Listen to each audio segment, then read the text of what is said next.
सततचा पाऊस आणि अतिवृष्टीने यवतमाळ जिल्ह्यात 6 लाख हेक्टरवर पिकाचं नुकसान झालंय।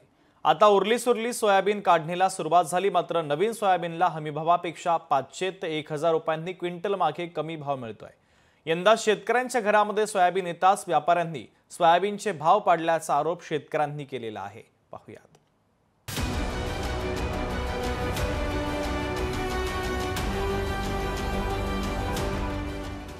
आम्ही जगायचं कसं, शेतकऱ्यांचा सवाल। सोयाबीनचे भाव गडगडले, शेतकरी संकटात। बाजारपेठेत शेतकऱ्यांची लूट, शेतकऱ्यांचा आरोप। यवतमाळ जिल्ह्यात अतिवृष्टीने 105 महसूल मंडळांना जबर फटका बसलाय। 2,67,200 शेतकऱ्यांचं 6,10,000 हेक्टर पिकांचं नुकसान झाल्याचा कृषी विभागाचा अहवाल आहे। शेतकऱ्यांच्या हातामध्ये काहीच उत्पन्न पडणार नाहीये अशीच स्थिती आहे। सरकारने मदतीची घोषणा केली असली तरी नुकसान लाखात आणि मदत हजारांमध्ये, यातून शेतकरी सावरला कसा जाणार असाच प्रश्न उपस्थित होतोय। दिवाळीचा सण शेतकरी सोयाबीनच्या भरवशावर साजरा करतात, मात्र सोयाबीनचे उत्पन्न कमी प्रमाणात आहे। त्यात बाजारपेठेत कमी भाव देऊन शेतकऱ्यांना अक्षरशः लुटलं जातंय आणि प्रशासन याकडे डोळेझाक करत असल्याने शेतकऱ्यांनी संताप व्यक्त केला आहे। मजुराचे न थेशरचे पैसे द्यायचे होते, त्याच्यामुळे मी सोयाबीन घेऊन आलो इथं आणि नापिकी वर्ष आहे, ओला दुष्काळ सरकारने घोषित करायला पाहिजे लवकर आणि काही जे शेतकऱ्यासाठी मदत जाहीर करायला पाहिजे ते दिवाळीच्या आत झाली पाहिजे अशी सरकारकडून कास्तकाराला अपेक्षा आहे। सोयाबीनमध्ये माती असून ओलावा सुद्धा आहे। ओलावा आणि माती बघून भाव दिला जातोय। पावसामुळे नुकसान झालं, शेतकऱ्यांचं नुकसान करावं अशी आमची इच्छा नसते, भाव नाही हे वास्तव आहे असं आता व्यापाऱ्यांचं म्हणणं आहे।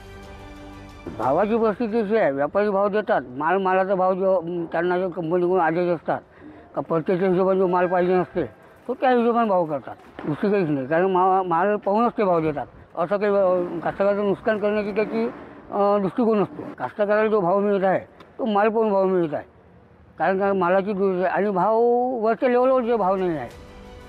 5 एकर शेती असून यावर्षी अतिवृष्टीनं उत्पन्न कमी झालंय। गेल्या वर्षी 20 क्विंटल सोयाबीन झालं, यावर्षी 10 क्विंटल झालंय। त्यात सोयाबीनला भाव नाहीये। दिवाळीचा सण कसा साजरा करावा हीच चिंता आहे आणि राज्य सरकारनं तातडीची मदत करावी अशी मागणी आता शेतकरी करतायत। दरवर्षीप्रमाणे यावर्षी मला सोयाबीनचं पीक कम झालेलं आहे। दरवर्षी 20-22 क्विंटल व्हायची, ह्या वर्षी 10 क्विंटल झालेली आहे।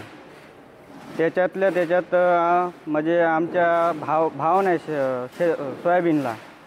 गेल्या वर्षी 4,500पर्यंत भाव होता सोयाबीनचा, ह्या वर्षी 3,000-3,500 असा भाव मिळत आहे। सरकारनं आमच्या मागण्या काहीतरी पूर्ण करायला पाहिजे, नुकसान भरपाई द्यायला पाहिजे।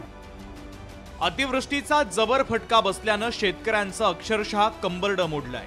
सरकारनं शेतकऱ्यांना जाहीर केलेली मदत ही तुटपुंजी आहे असा आरोप शेतकरी करतायत आणि आता तर अतिवृष्टीच्या तडाख्यातून कशीबशी वाचलेली सोयाबीन बाजारात आणली तर भाव कमी मिळत असल्यानं शेतकरी खचलाय। जगाच्या पोशिंद्याला आता आधाराची गरज आहे। संजय राठोड, लोकशाही मराठी, यवतमाळ।